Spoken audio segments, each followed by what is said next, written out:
50 years ago, the violence of America's war on Vietnam was brought home.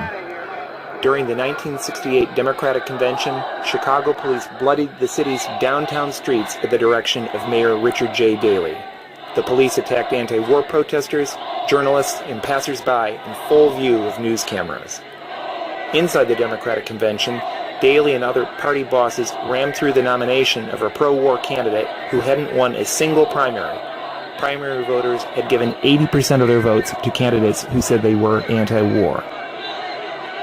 With the Republican Party set to nominate the notorious right-winger Richard Nixon that year, it was a painful lesson for the progressive movements of the day that we cannot depend on either major party to bring about the changes that we need. Instead, the movements learned to depend on their own efforts to win these changes and not depend on the rich, powerful, and connected. As a result, we saw massive pro-people changes, the likes of which we've only rarely seen in history. Over the next few years, the spirit of independence allowed a worldwide movement to put an end to the Vietnam War, then America's longest war, a war that had already killed over 3 million people.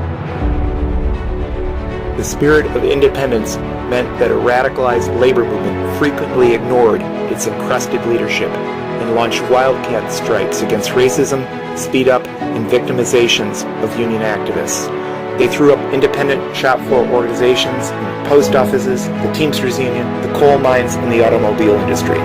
This was accompanied by a strike wave that resulted in U.S. workers attaining their high water mark in real wages in 1974.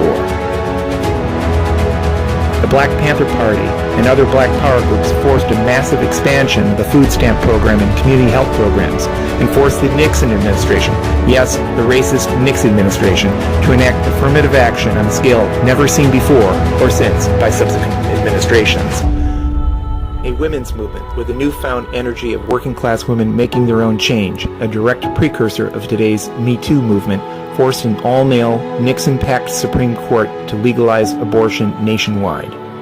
A large-scale LGBT movement, obliterated since the rise of Nazism and the Great Depression a half-century before, arose out of a series of rebellions against police violence, rejecting the hat-in-hand appeals to experts and politicians to tolerate us that had characterized most gay activism before that.